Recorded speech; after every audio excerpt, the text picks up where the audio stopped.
Right, hello. Let's see. We are live. And as per usual, we are live early. We start at 7, but I wanted to start the broadcast a little bit early just so that I can test the audio and get feedback from you if you'd be so kind as to give it. So that's what this period is. Here, let me get the reading. Yes, the reading. It's a wonderful little book. Oh, hitting the table. That's never good. I'm just biding my time till I can get everything ready. Oh, somebody's here. Welcome.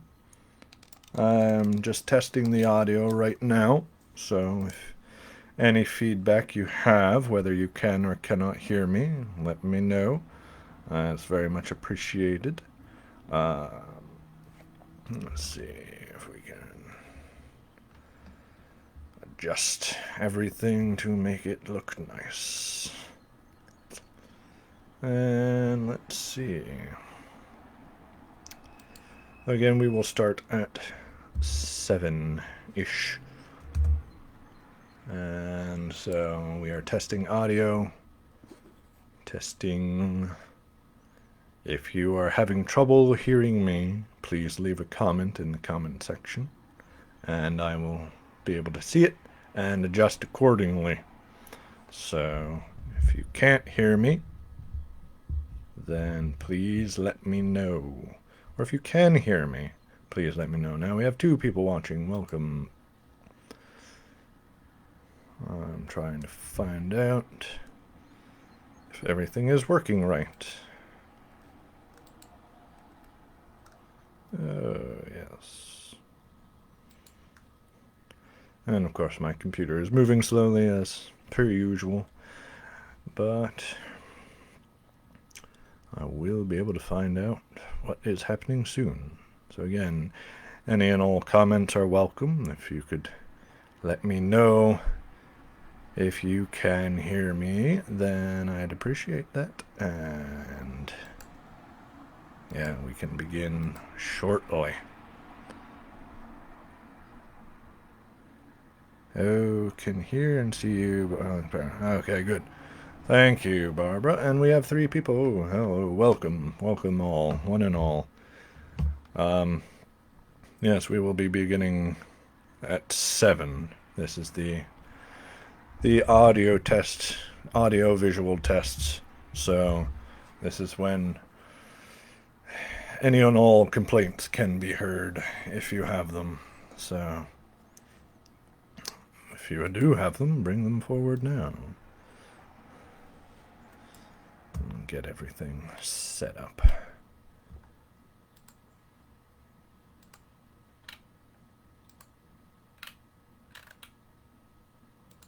Ooh, what is this? I'm looking at options and I didn't see before.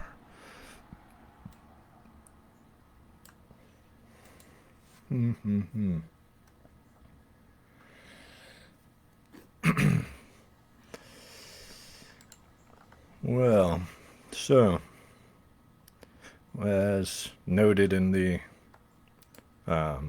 title, we are reading from Arthurian legend. So, while we wait before we get started, if you have a favorite Arthurian tale or Arthurian character, you can mention it in the comments. There's obviously a lot to choose from. Lancelot and everything is an obvious choice. Oh, another comment says we can hear. Good. That's good to know. Yeah. Some people like Arthur best. There's, of course, Gawain. I like Gawain a good amount. There's some stories where Gawain's not as honorable of a character as he is in others, so there's some question about him there. Kay is also a fun character. He's actually going to feature in this tale, so if you like Sir Kay, then you're in luck.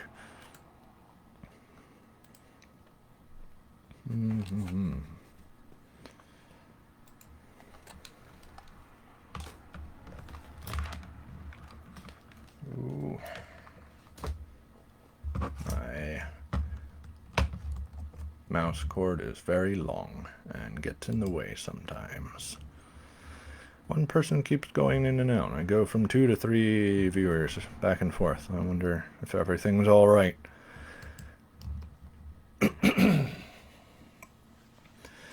Well, so I'll begin reading the story in a moment, but first some background and historical information. We will be reading from what is called the Mabinogion. Let's see if you can read the Mabinogion. There we go. The Mabinogion is a section within the wonderfully creative title of The Red Book. And the Red Book is a collection of medieval Welsh legends and tales. The Mabinogion, as I said, is a section of the Red Book, and quite appropriately, here this copy is red, keeping in theme. So the Mabinogion specifically were Welsh tales for a newly trained bard, potentially, or for a younger audience. The translation of the word Mabinogion is a little bit in debate. So it either means tales for young boys or tales for an apprentice bard. So, not sure exactly one, but regardless, the tales are the basics of Welsh myth. And so our reading is from, as I said, the Mabinogion. So again, one of the early stories for young boys or bards to be hearing/telling. So, Arthurian myth. The Mabinogion doesn't just have Arthurian legends, but a couple of the stories in it are from the Arthurian Canon. And Arthurian Canon is rather interesting because it dates back pretty far. We don't know exactly when it starts, but definitely in the early medieval period, there were Celtic stories revolving around characters which would later become known as Arthur and the Knights of the Round Table. These stories were kind of passed from culture to culture when new regimes came in, new religions, new races of people, and all that sort of thing. So they ended up being this rather large amalgam where each new people would add new characters and new stories to the Arthurian canon, and it would evolve with the times, reflecting the principles and virtues of the culture at that time. So when it started out, it was Celtic in origin, so dealing with the Bretons, the Welsh, the Gaels, and the Picts, but eventually with the Germanic invasion, then it started taking on tones of the Angles, the Saxons, the Danes, and the Normans. So you have all these different elements, in addition to elements from Celtic mythology, Christianity, and Norse mythology, all compiled into Arthurian legend. Pardon me. So, as a result, you get one of two things. Some Arthurian legends are just kind of this mangled mesh of a bunch of different morals and half-completed ideas where, some adapting culture didn't quite know what it was they were copying down, or the allusions that were made in the original text didn't work in the new context, so they were either misrepresented or cut out partially. And so that's one side of it, where you have this really tangled mess.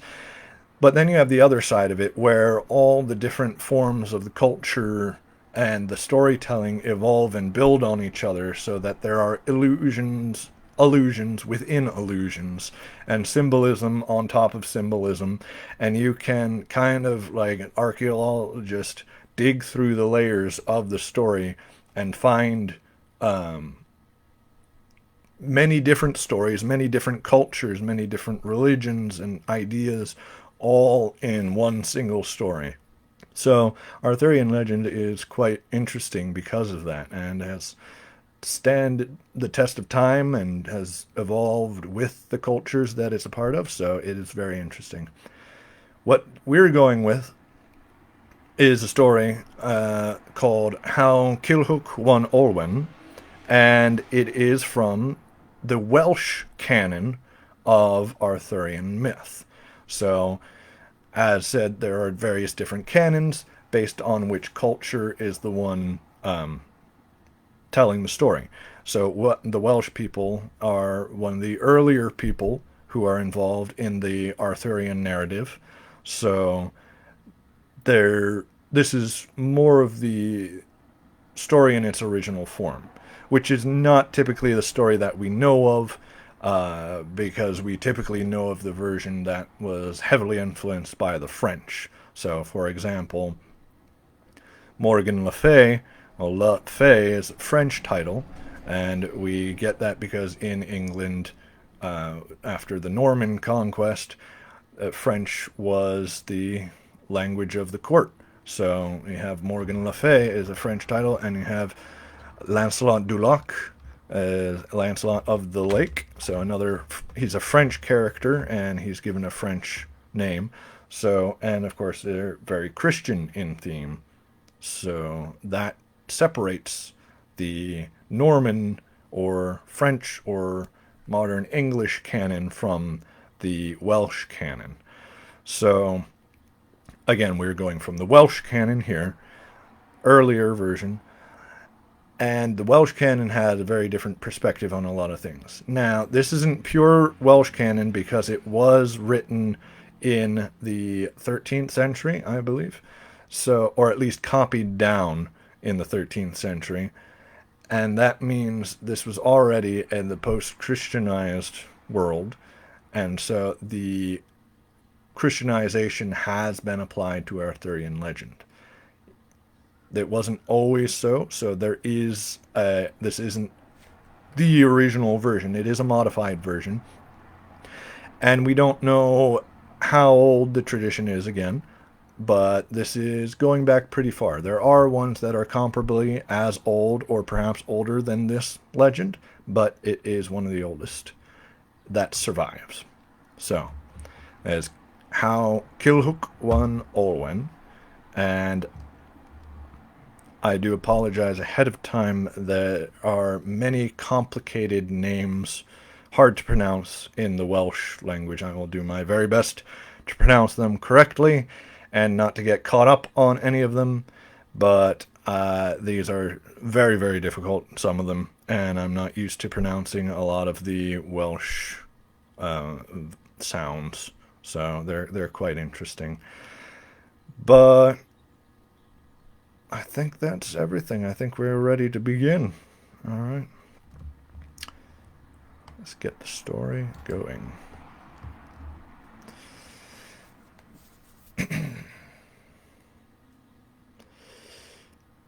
Do you want to know how it is that Culhwch Won Olwen?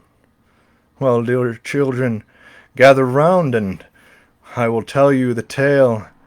It finds its start many, many years ago with Lord Culhwch and Lady Culhwch, and they were a well-born couple, and the country over which they ruled prayed with all their might that they may have an heir, and a boy was begotten to them through the prayers of the country.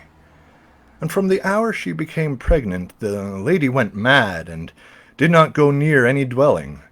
But when her time came, her senses returned to her, and this happened in a place where a swineherd was tending a herd of pigs.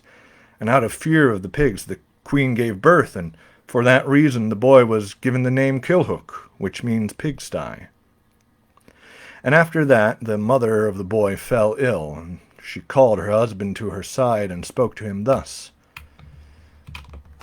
I will soon be dead, and you will want another wife. As it is the wives who dispense gifts, any wife you have will favor her children over ours. And to have our son lose his inheritance would be to do him wrong.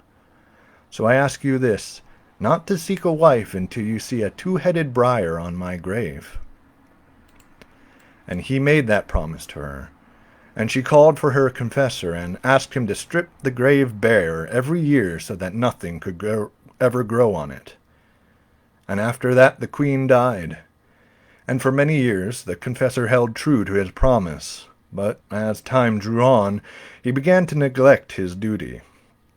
And one day, when the king was visiting the graveyard, he saw the briar, and as soon as he saw it, he went into council to determine where he might get a wife. And spoke one of the councilmen, "I know a woman who would have well suited you. That is the wife of King Dogged." So Lord Culhwch killed King Dogged, and took his wife home by force, along with one of his daughters that they had together. And the stolen queen bewailed her violent abduction, and asked her heart how she may avenge King Dogged's death. But she did not avenge herself on Culhwch, for he was too well guarded. He even kept his own son hidden from her.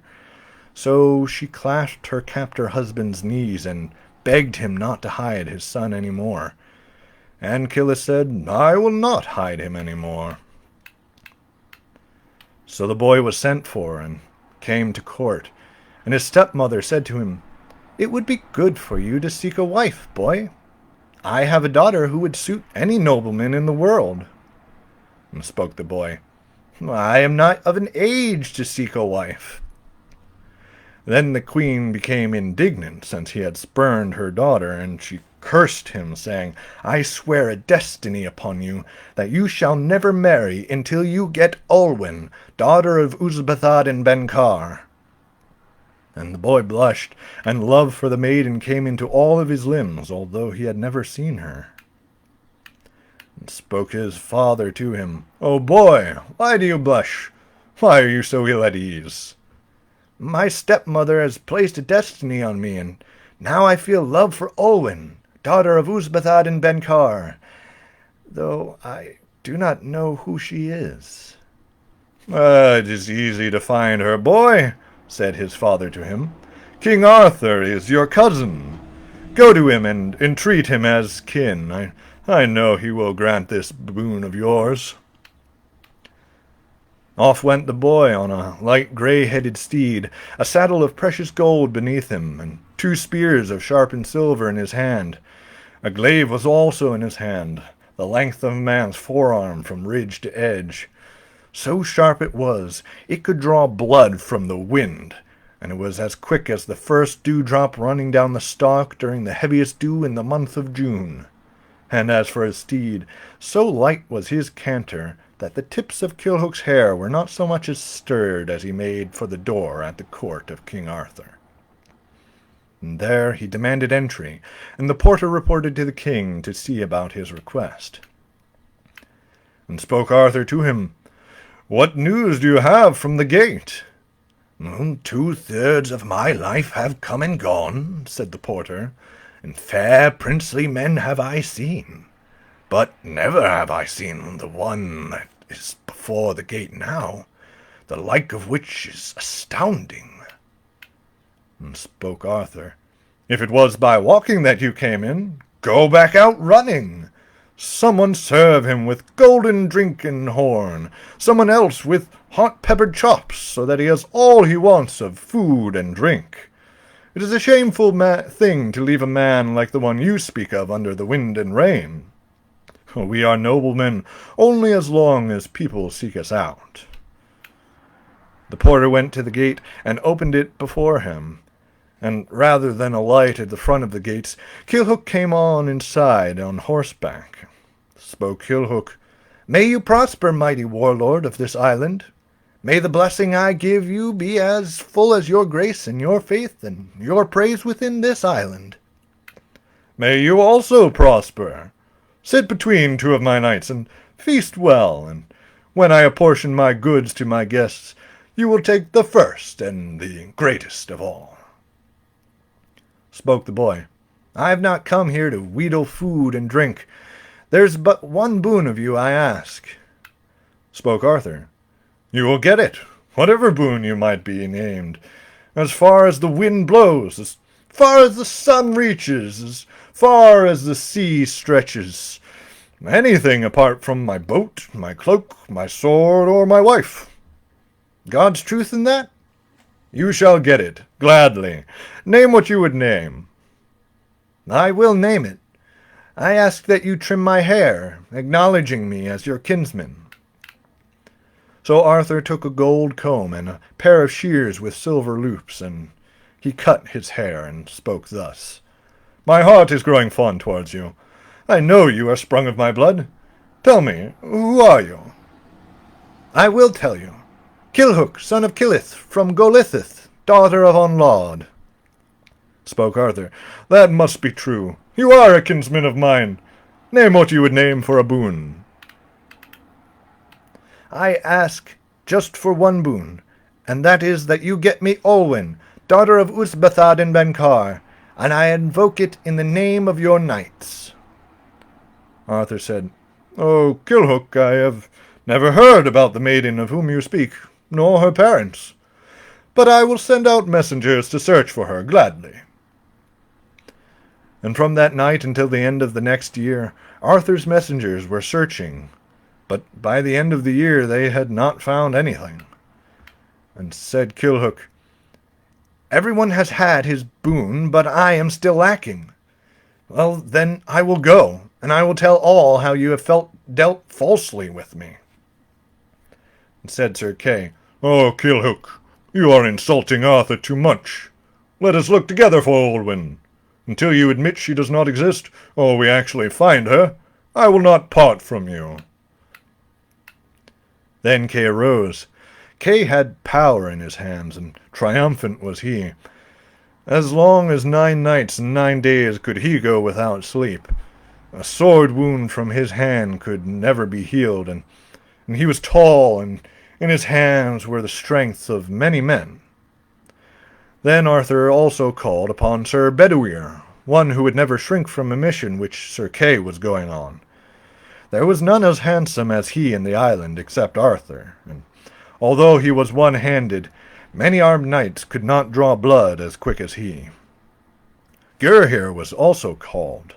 All languages did he know, and Menw, son of Teragweth, who was also called by Arthur, for he could cast spells to transform himself, and to make his companions invisible to all eyes but their own. So these 5 knights went until they got to a great plain, and there, all of a sudden, they could see a care, the greatest of all cares in the world. And as they approached, all of a sudden, they could see a great flock of sheep without limit or end, and a giant shepherd guarding the sheep on top of a mound, with a shaggy mastiff at his side that was bigger than a stallion. Spoke Kay, Gurhyr, go and converse with the man yonder, since you speak all tongues. Spoke Menw, Do not be afraid. I will cast a spell on the dog, so that he do not do harm to anyone. They came to the place where the shepherd was, and Gurhyr spoke, May you prosper, shepherd. May you never be more prosperous than me. Who owns the sheep that you guard, and who owns that care? Fools of men! Throughout the world it is known that it is Usbathad and Benkar who owns that care. And you? Who are you? I am Custennin, son of Minunidig. And who are you? Messengers of Arthur, here to ask for Olwen. Oh, men, God's protection upon you! Do not do that. No one has come to ask that has gone away with his life. And Culhwch gave the giant a gold ring in thanks, and the shepherd invited the knights to return to his house to sup. And there Custennin the shepherd said to his wife, I have brought some corpses to dine with us. And when she questioned what he meant, Culhwch stepped forward to speak for himself. I am Culhwch, son of Culhwch, and I come to ask for Olwen. And she had 2 feelings. First, she had joy, for She was the sister of Culhwch's own mother, but she also had sadness because she had never seen anyone go with his soul still with him who had come to ask for that entreaty. So she invited them all into her house and served them. And after a while, when they were all seated and at ease in the meal, the woman spoke. "What entreaty are you bringing here?" "We bring a request for Olwen." "By God, since no one from the care has seen you yet, turn back. Olwen is the daughter of Uzbathad and Benkar, a terrible ogre excelling in cruelties. He is the one who delights in killing, even those who serve him. I once had 23 sons to help my husband and me work this land and tend the sheep, but all of them Uzbathaden has slain save one, and he survives only because we have hidden him. Any unmarried man is sure to die in cruel fashion as long as he dwells before the care of Uzbathad and Benkar. God knows we will not turn back until we have seen the maiden. Does she come to a place where she can be seen?" "Well, she comes here every Saturday to wash her hair." "Will she come if she is sent for?" "If you intend to do her harm or to take her by force, I will not damn my soul by aiding you. But if you give me your word that you will not do these things, I will send for her." "We will give it, then." So she was sent for, and she came, a robe of flame red about her, with a collar of red gold around her neck, with precious pearls and red gems upon it. Yellower was her hair than the flowers she held, whiter was her flesh than the foam of the wave. Neither the eye of the mewed hawk nor the eye of the thrice-mewed falcon was fairer than hers. Redder were her cheeks than the foxglove, and whoever would see her would love her completely. And she came into the house and sat between Culhwch and the high seat, and as soon as he saw her, he recognized her. And Culhwch said to her, "O maiden, it is you I have loved. Will you come with me, then?" "Lest I be charged with sin, I am not allowed to go anywhere with you. My father made me pledge to never leave without his counsel, yet now I see I will never be let go. A spell keeps him from death as long as I remain unmarried, so he is determined that I endure a maiden all my life. Yet this is the advice I give to you, if you would take it. Go and ask my father for me, and whatever he asks of you, promise to get it, and you will get me. But if you argue about anything, you will not get me, and be lucky to escape with your life." "I will promise to get all he may ask." And so she went to her chamber, and meanwhile the knights went up into the care and saw 9 porters, each one of them larger than 3 men, and there was a huge club on the shoulder of each one. And Bedwyr charged at one of them, and stabbed him with a spear through his entrails, and pulled his spear out of them, and stabbed another of them too. And with that Bedwyr drew his sword, and attacked a third, and struck him a severe, sharp, pitiless, furious, fierce blow on the top of his head, so that his head split, and his neck as far as the shoulders, and so that he fell dead.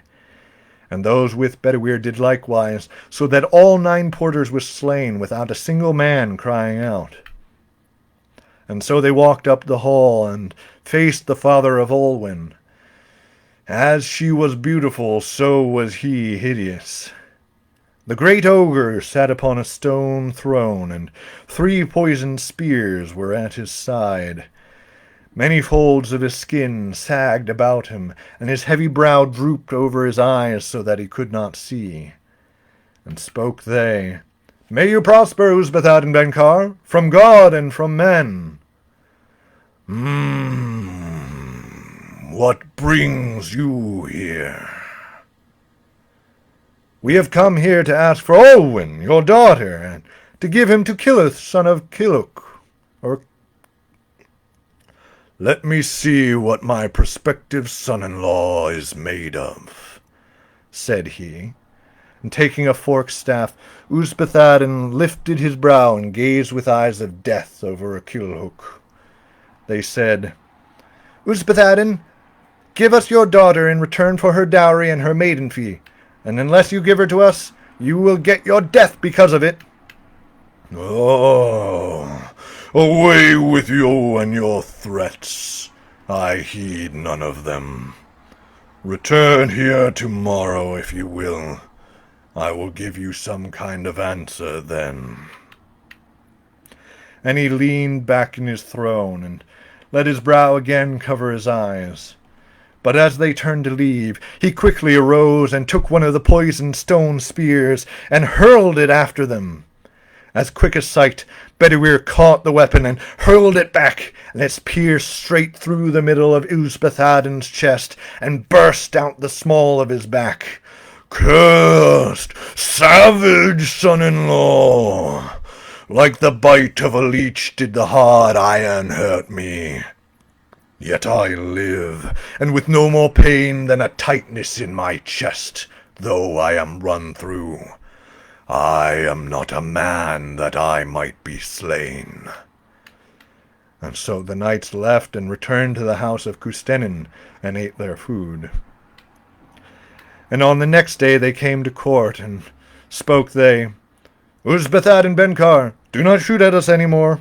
Any weapons you hurl at us will only be returned to do you harm. And just give us your daughter.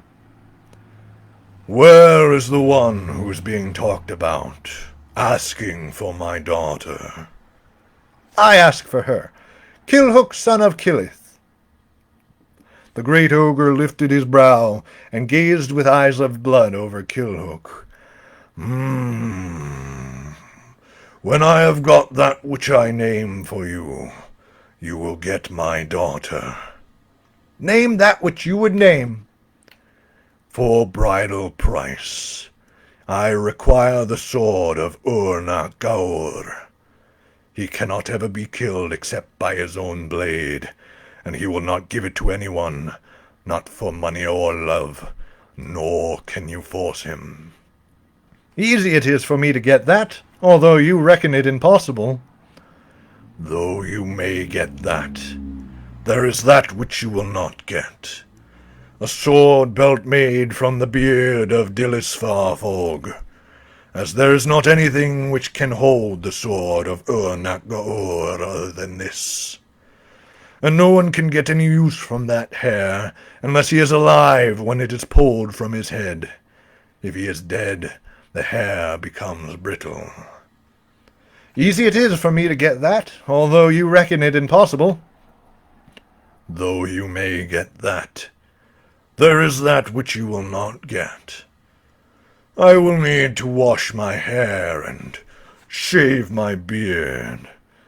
Yet there is no comb, razor, or shears in the world which my beard can be trimmed by, because of its stiffness, except for the comb, razor, and shears that are between the ears of Culhwch, son of Terug Uludig. Easy it is for me to get that, although you reckon it impossible. Though you may get that, there is that which you will not get. There is no hunter in the world who can track Culhwch, except for Mabon, son of Modron, who was taken from his mother when he was 3 nights old. No one knows where he is, or what he is, whether alive or dead. Easy it is for me to get that, although you reckon it impossible. Though you may get that, there is that which you will not get.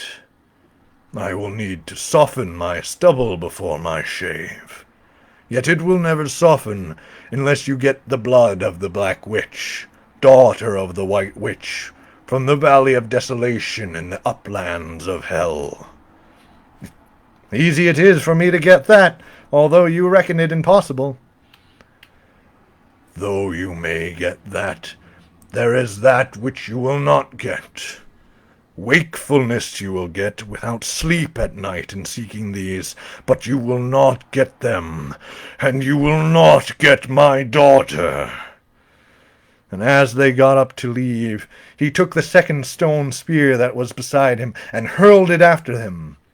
And Menw, quick as sight, caught it and hurled it back, and it pierced Usbethadden right through his kneecap. And he said, "Cursed, savage son-in-law! Like the sting of a gadfly, the poison iron has hurt me.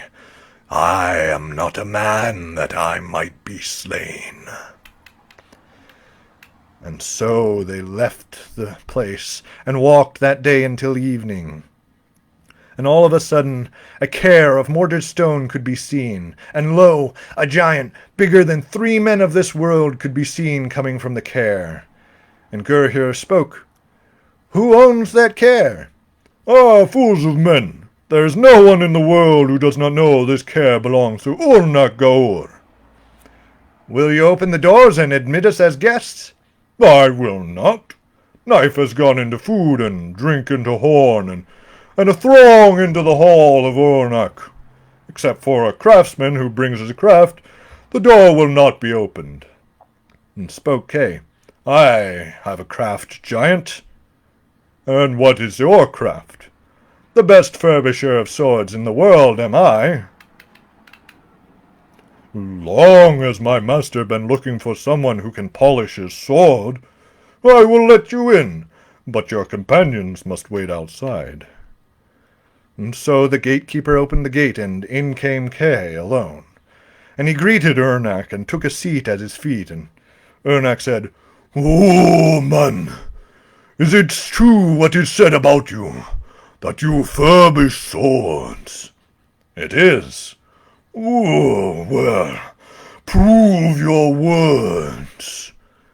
And a sword was brought to him, and Kay took a streak of whetstone from under his arm, and polished the blade, and put it in his hand. "Does that please you?"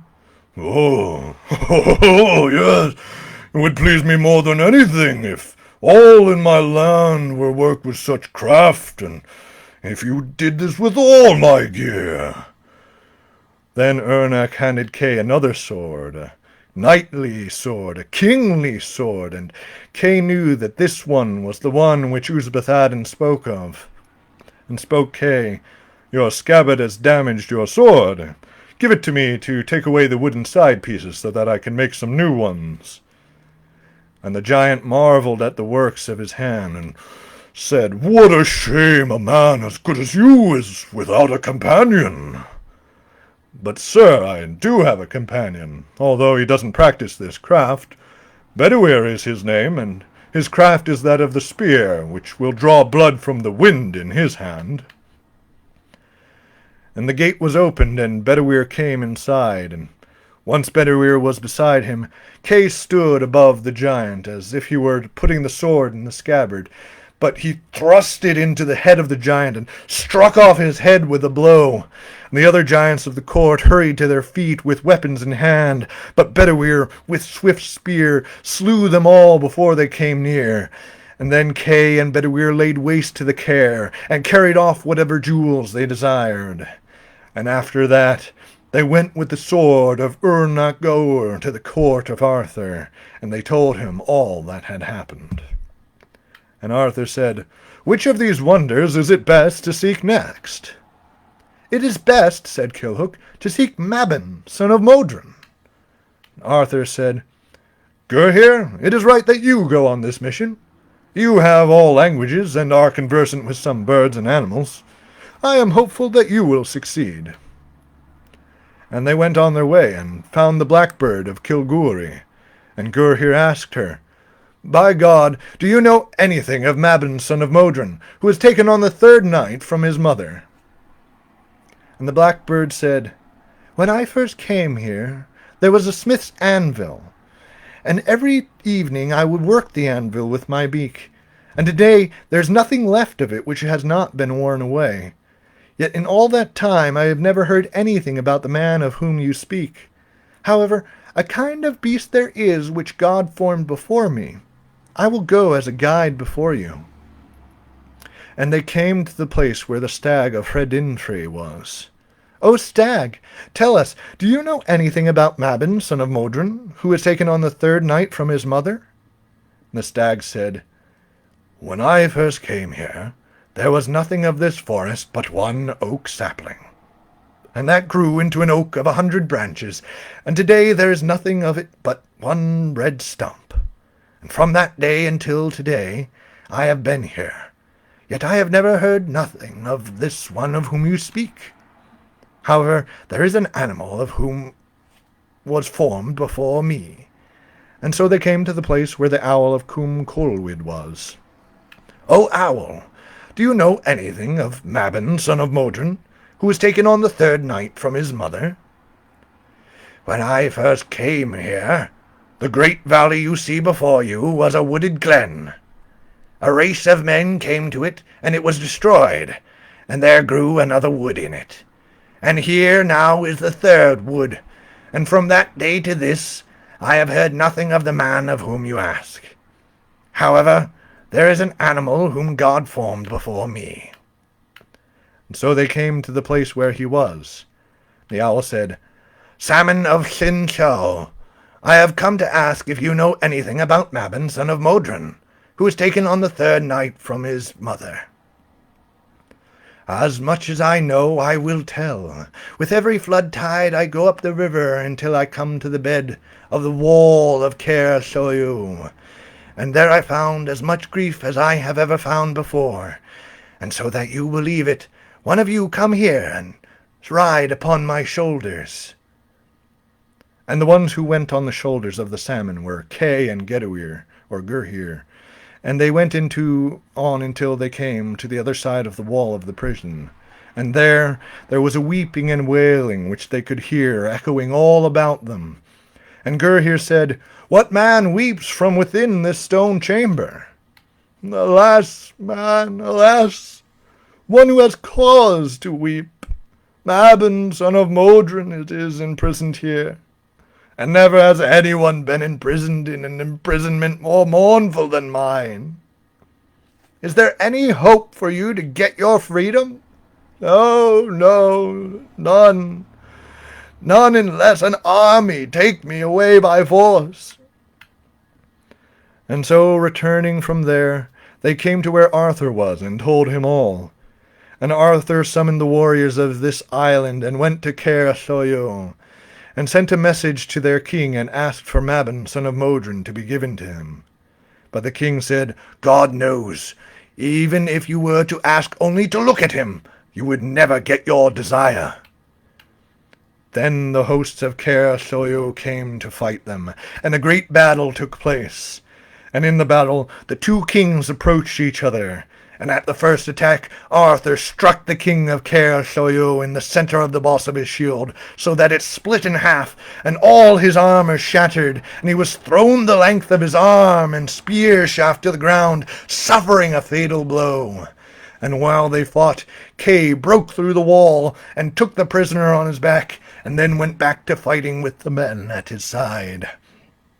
Then all the hosts of Culhwch fled, and Arthur returned to his house victorious, and with the freed Mabon. And once, as they sat discussing which wonder to seek next, they saw a great smoke over in the south, and far away from them, which was not being blown by the wind. And Kay said, By the hand of my friend, look at that warrior's fire over there. And they rushed over to the smoke and moved towards that direction. And watching from a distance, they saw Dillis Farfog roasting a wild boar. And he, moreover, was the mightiest giant they had seen yet. And Kay knew him, for he was one Arthur had been unable to slay once before. And spoke Kay, We must pluck his beard while he is still alive. And what counsel do you have regarding that? Said Bedouir. Leave him, said Kay, to eat his fill of meat, and after that he will fall asleep.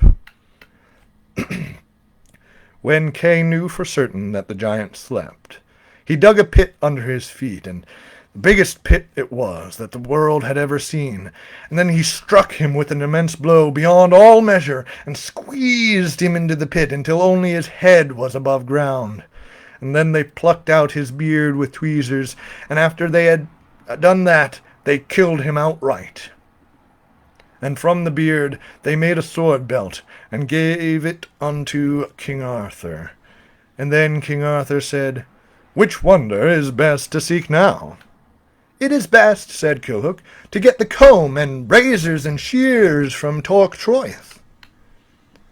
And from there Arthur sent Menw to see if there were treasures between the ears of the great boar, as it would have been demeaning to go into a fight with him if he did not have the treasures.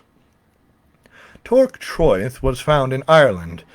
It was certain that he was there. A third of the island had been destroyed by him. So Menw transformed into the form of a bird and landed over his lair, and he quickly spied the comb and razor and shears tangled in the boar's great bristles. And while Torc Troith slept, Menw tried to snatch one of the treasures from him, but he got nothing apart from the sharp, poisoned bristles of the boar, and from that poison Menw never fully recovered. And as this happened, Arthur asked if any other wonder still awaited them, and Culhwch said, There is the blood of the Black Witch from the Valley of Desolation.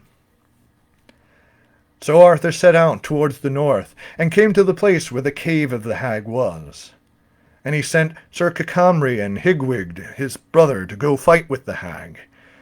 And as they entered the cave, they were seized by her, and she laid hold of Hygwig by the hair of his head, and threw him to the floor. Then Cacamry laid hold of her by the hair, and threw her, but she turned round and beat him down, disarming them both. Furious and swift, she dealt them wounds down to the bone, and then they were driven out of the cave, squealing and squalling. And Arthur, he was seized with anger to see his knights driven to the point of death, and so he sought to seize the cave himself. But Gurhyr said to him, It is not right and proper for us to see you grappling with a hag. Let me go in your stead. And so in he went. Yet the gruesome hag met him with her wicked cunning, and, at the first charge, threw him to the ground. Quick as he was to repay her with a sturdy strike, she received the blow nonchalantly and deflected it. And after him, and she attacked and thrust at his middle, clawing and biting like some animal, so that his armor was of no use at all, and he was thrown the length of his arm and the spear shaft to the ground. And after that, Gurhyr's sword was thrown out of his hand and to the far end of the cave, away from him. And God himself knew Gurhyr would not have survived had he not grabbed hold of his mare, who dutifully pulled him to safety. And then Arthur seized the entrance of the cave, and from the entrance lunged at the hag with his knife, and struck her across the middle so that she bled 2 buckets. And Bedwyr took the blood of the witch and kept it with him. Arthur said, Are there any wonders we still have not obtained? And spoke Culhwch, Yes, we still are without the treasure of Torc Troith, as Menw failed to win them. And so Arthur gathered all the armed men that were in the 3 regions of Britain, and went with all those hosts over to Ireland to hunt Torc Troith. And Mabon son of Modron led them over the Orifel ridge, and to the place where Torc Troith was.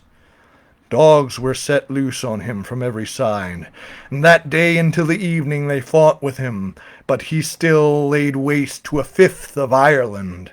And the next day they fought again, but only got harm from him, and nothing good.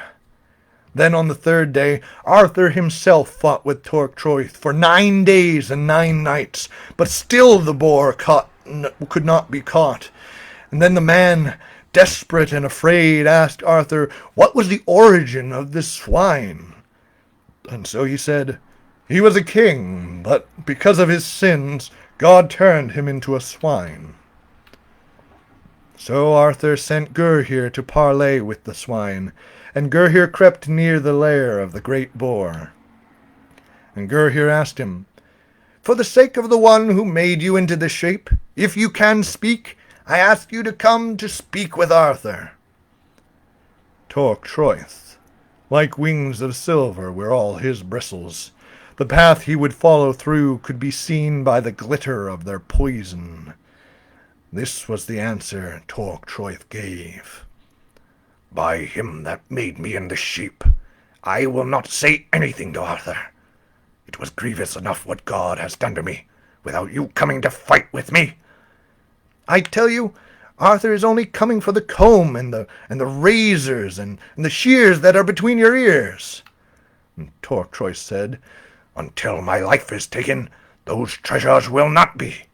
And tomorrow morning I will get up from here and go to Arthur's country, and he will make there as much evil as I can. And he set out on the sea towards Wales, swimming faster than any sailed ship. Arthur went with his hosts, and his horses, and his dogs, and all his men, and caught a brief glimpse of him tearing across the land. Arthur landed his ships at Minyu, and that night rested. But the next day he was told Torquoise had gone past, and he caught up with him as he killed the cattle of Kinwas Curfagel. Then the great boar ran ahead and killed the people and animals of Dow Glenfill before Arthur could arrive. When Arthur came near, the Torquoise veered towards the Preseli Hills. Arthur hunted him with all the hosts of the world. He sent his men forward, and the warriors ranged along both banks of the Nifer. And then Torquoise sent out and came to Cwm Cerwyn, and there he stood at bay, daring any to come near. Towards him Arthur's knights rushed, but he held his ground, and killed many of them with his goring tusk and his poisoned brittles. He killed even Gwydir, son of Arthur, and many other nobly born. Strength was in his every limb, and death was in his eyes. But Bedwyr with his spear and a team of dogs gave Torquoise a wound, so that the great boar left that place. And the next day, as dawn was breaking, some hunters caught up with him, yet he killed them all, so that God knows there was not a servant in the world who escaped him.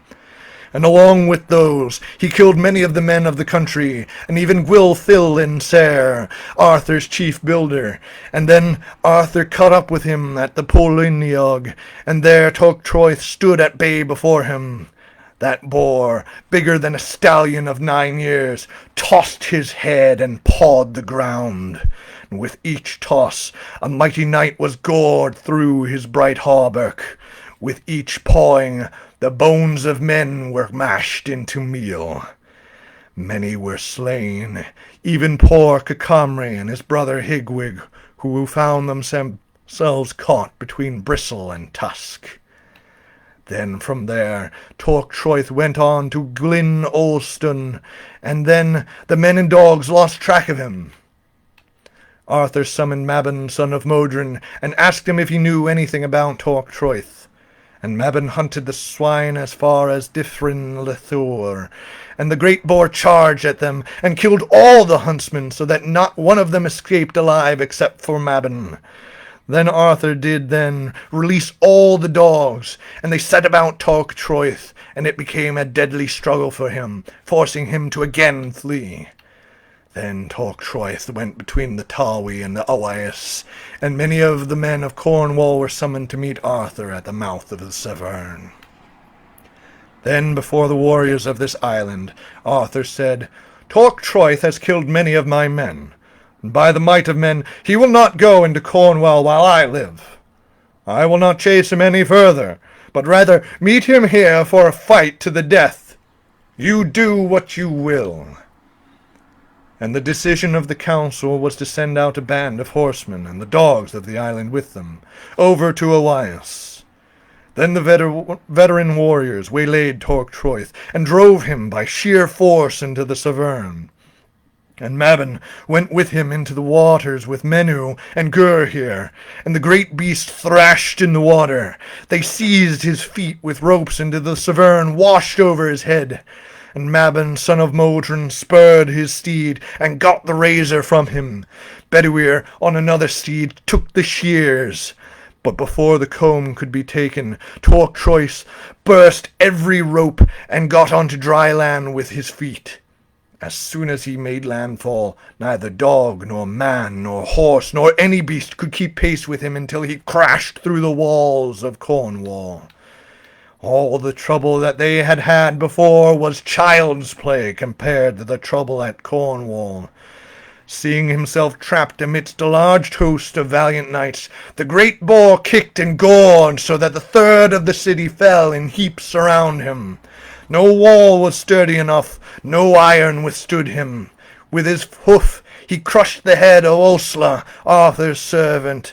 With his tusk he tore the body of Culhwch, king of Brittany, and with his bristling hide he poisoned many nobly born on every side.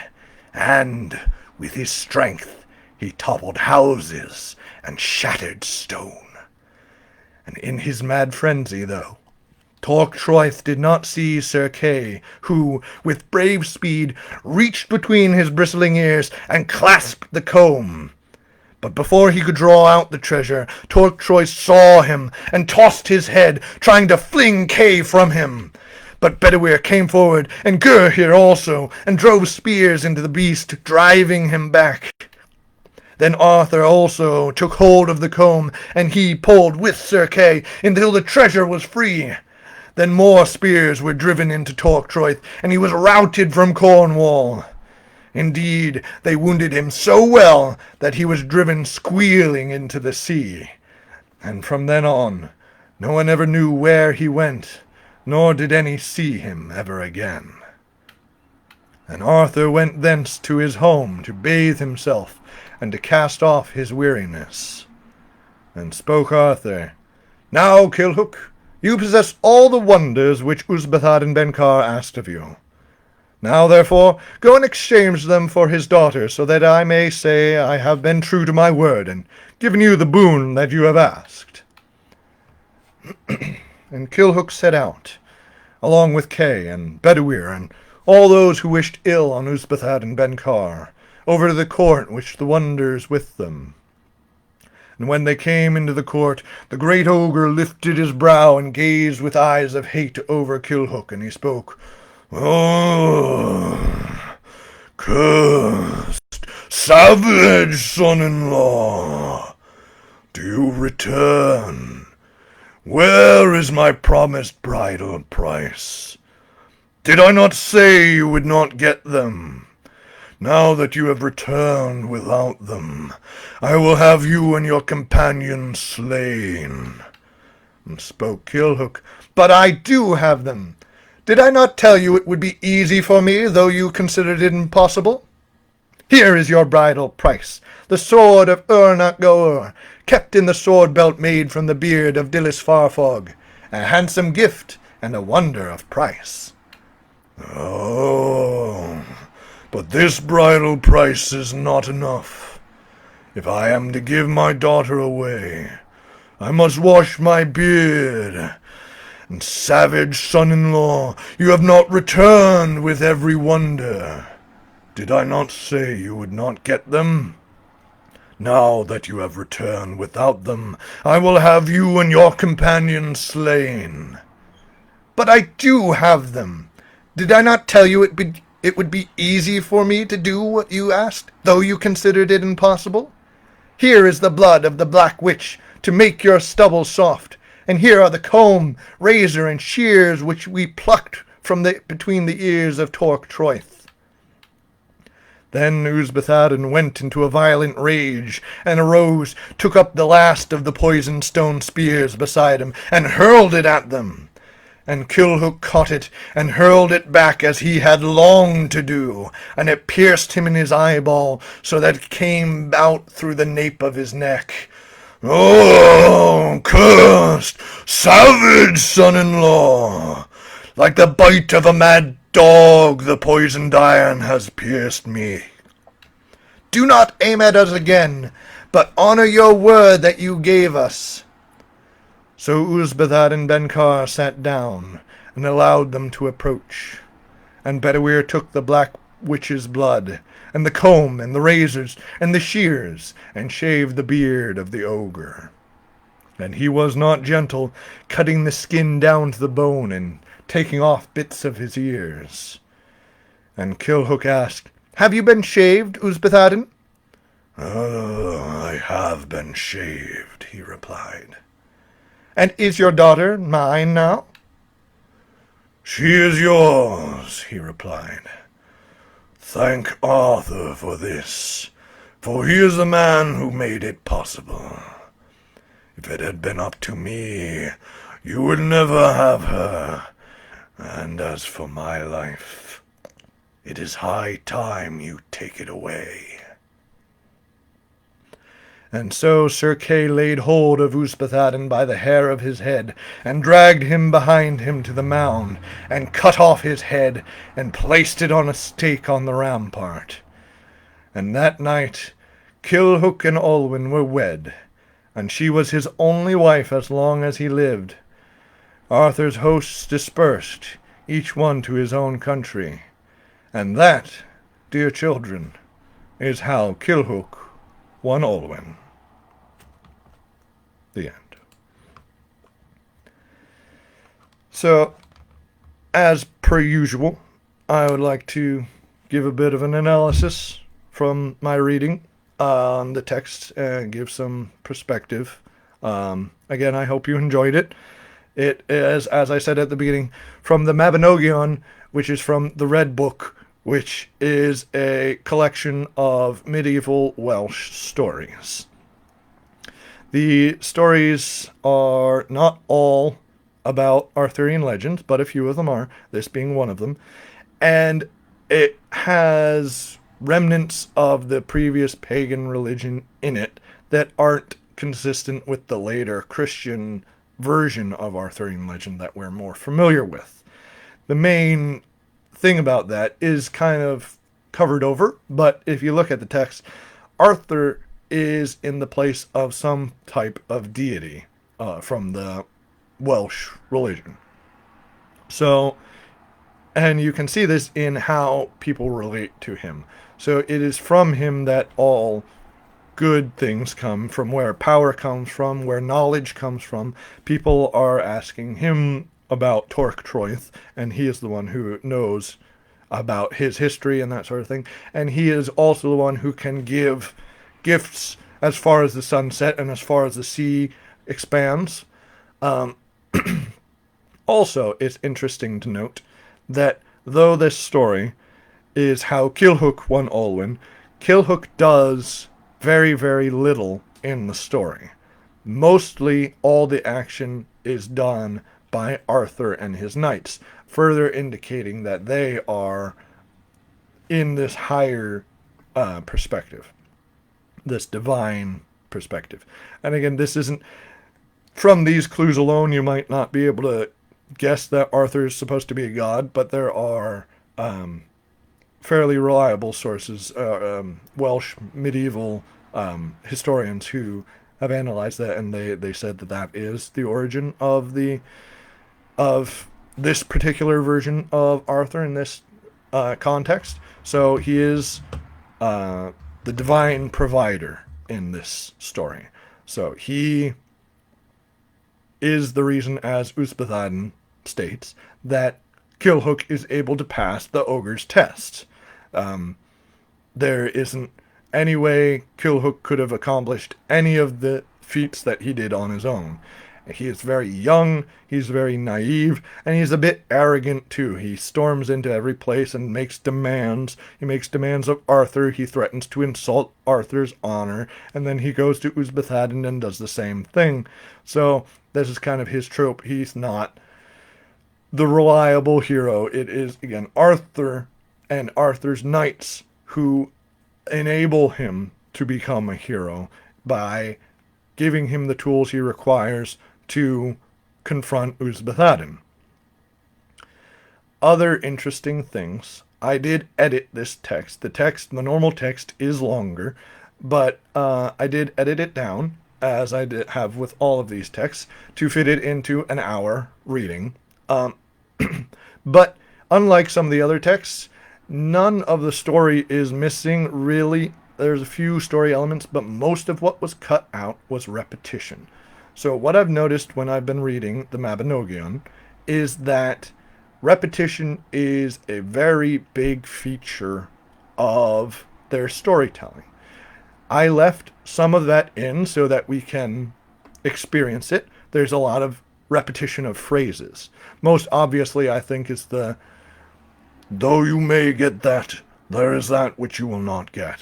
And, though you reckon it impossible, it's easy for me. That's repeated quite a lot in the version I read. However, in the original version, that goes on for pages and pages. The original version, there's not the short list of items to get. There's a huge list of at least 30 different items, and Uzbethaden lists them one at a time and says, you won't get this. And then Culhwch says, yes, I will. And then say, maybe you will, but you won't get this. Yes, I will. Maybe, but not this. On and on for like half a dozen pages. The repetition is very, very strong in their storytelling. There's a lot of repeated phrases, such as somebody being thrown the length of his arm and spear shaft. That's another repeated phrase. And a lot of the terminology is just continually recycled. There are tropes in terms of fighting. So in Welsh myth, if the story is in past tense, which most of the stories are, when there is a fight, they change the tense to present tense to make it more exciting. And the fight that is between the King of Caer Selion and King Arthur is the typical epic fight that's in Welsh myth. So that exact fight is copy pasted with just different characters.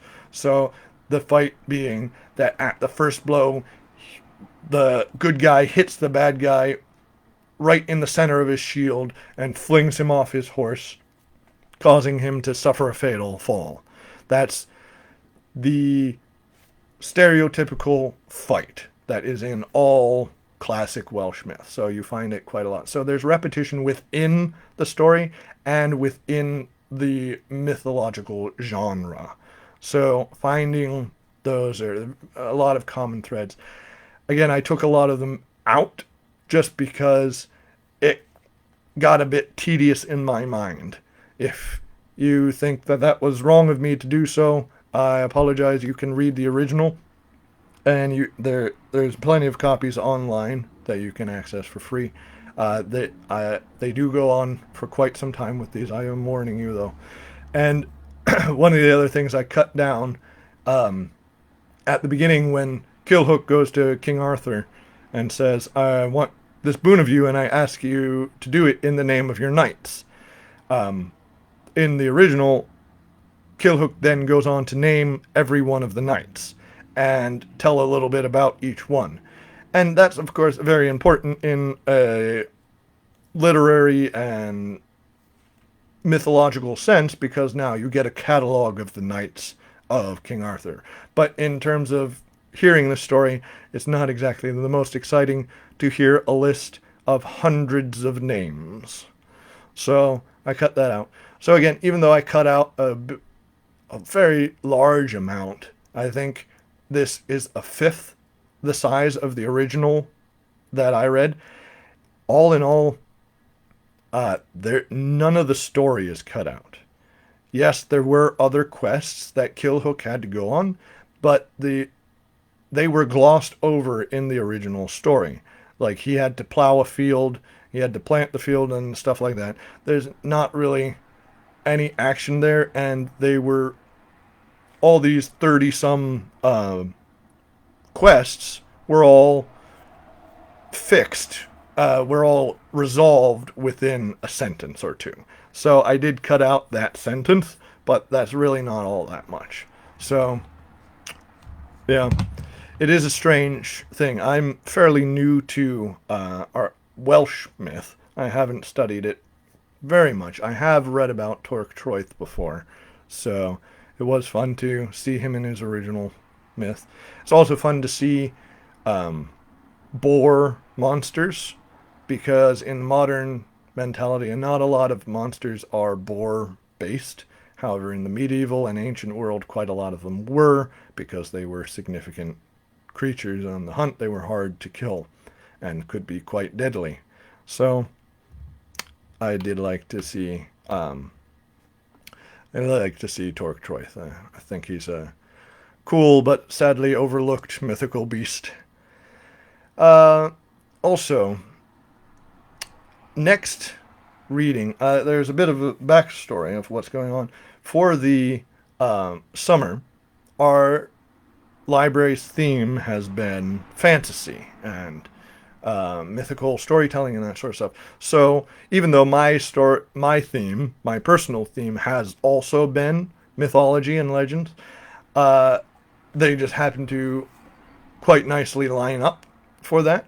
Although I did have the sci-fi reading a while back with the Time Machine, but we've been specifically doing fantasy, uh, fairy tales, that sort of stuff this summer because of that theme, which means that August is now the last of the summer months. So that is the end of our fantasy theme.